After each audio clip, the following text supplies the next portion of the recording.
स्वागत है आप सभी का फिर से हमारे चैनल बाई क्लासेज पर। आज हम बात करने वाले हैं केमिस्ट्री के बाहुबलियों की। जी हाँ, आज का हमारा टॉपिक है सक्रियता श्रेणी, रिएक्टिविटी सीरीज। यह सीरीज धातुओं की ताकत की लिस्ट है। कौन सा धातु कितना बड़ा है यानी ताकतवर है और किसे मारकर उसकी जगह से भगा सकता है, आज हम यही जानने वाले हैं। एग्जाम में इसको याद करने की ऐसी धांसू ट्रिक बताऊंगी कि आप जिंदगी भर नहीं भूलोगे। तो चलिए शुरू करते हैं। सक्रियता श्रेणी क्या होती है? रिएक्टिविटी सीरीज वह सूची जिसमें विभिन्न धातुओं को उनकी क्रियाशीलता के अवरोही क्रम, डिसेंडिंग ऑर्डर में व्यवस्थित किया जाता है, उसी सक्रियता श्रेणी कहते हैं। इस गैंग के बाहुबली कौन है? इस लिस्ट में जो सबसे ऊपर है, जैसे पोटेशियम, वो सबसे खतरनाक है, पलक झपकते ही आग लगा देता है। और जो सबसे नीचे है, सोना, गोल्ड, एयू, वो बिल्कुल शांत है, उसे दुनियादारी से कोई मतलब नहीं। अब इस लिस्ट को ऊपर से नीचे के क्रम में याद रखने की ट्रिक नोट करो। ट्रिक क्या होगी? कल ना कार में आज, जरा फिर से पढ़ो जनाब, हार पर क्यों होगी बात, आगे और बात। कल, कल से क्या होगा? पोटेशियम, ना से सोडियम, कार से कैल्शियम और मैं से मैग्नीशियम और आज से होगा एल्यूमिनियम और जरा से होगा जिंक और फिर से होगा आयरन, Fe। से पढ़ो, फिर से पढ़ो से होगा लेड, Pv जनाब और हार से होगा हाइड्रोजन, H।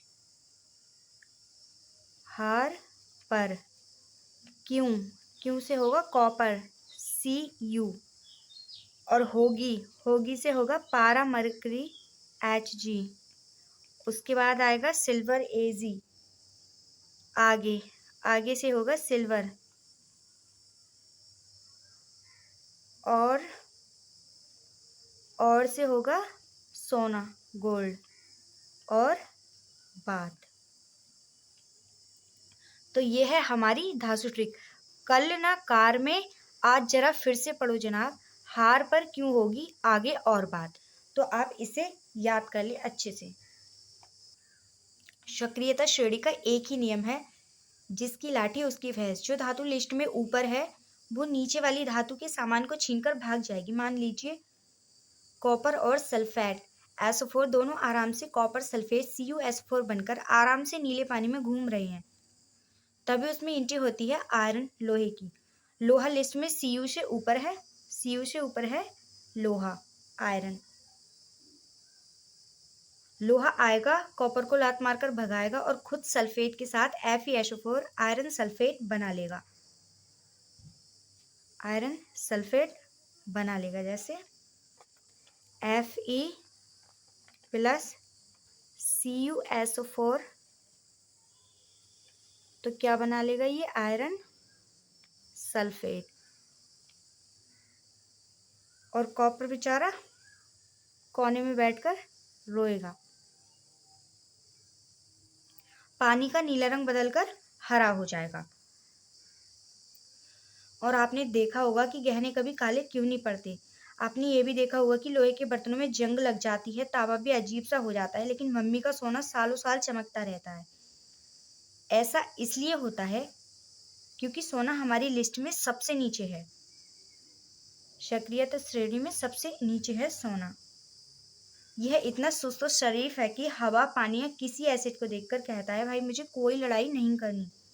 यह किसी से क्रिया ही नहीं करता है, इसीलिए सोना कभी खराब नहीं होता।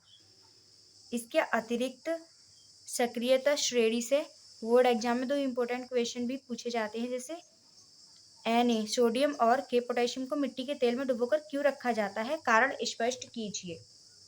क्या होगा? क्योंकि ये दोनों लिस्ट में सबसे ऊपर है। देखो पोटेशियम और सोडियम सबसे ऊपर हैं, इसलिए महाबाहुबली हैं। इन्हें हवा या पानी की हल्की सी नमी भी मिल जाए तो ये तुरंत धमाके के साथ आग पकड़ लेते हैं, इसलिए इन्हें शांत करने के लिए मिट्टी के तेल में डुबोकर रखते हैं। दूसरा क्वेश्चन है हमारा, क्या कॉपर के बर्तन में जिंक को रख सकते हैं? यस, बिल्कुल रख सकते हैं, क्योंकि कॉपर जिंक से नीचे है। सक्रियता श्रेणी में कॉपर जिंक से नीचे है। में इतनी हिम्मत नहीं है कि वह जिंक को उसकी जगह से हटा दे, इसलिए कोई रिएक्शन नहीं होगी और आपका बर्तन बिल्कुल सेफ रहेगा। तो प्यारे स्टूडेंट्स, कैसी लगी सक्रियता श्रेणी की यह बाहुबली ट्रिक? अगर अब यह लिस्ट आपके माइंड में छप गई हो तो फटाफट वीडियो को लाइक करो, चैनल को सब्सक्राइब कर लो। मिलते हैं अगली क्लास में एक और कड़क टॉपिक के साथ। तब तक के लिए जय हिंद।